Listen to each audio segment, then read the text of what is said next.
Nakani ma ore chamana ki gua impata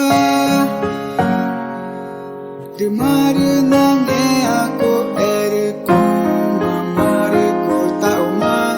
ingema Ngetai na chona ku pachoru Kuchikari kane Ngecharika Kuchikawa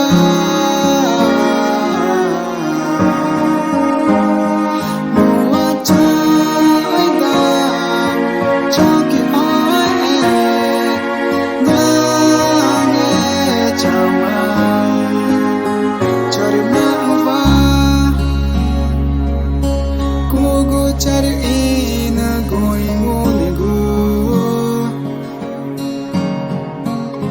tau na ku fa chama chi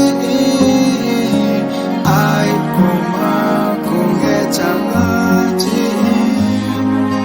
nge tai na chona ku pa choru ku chi kari kani Charika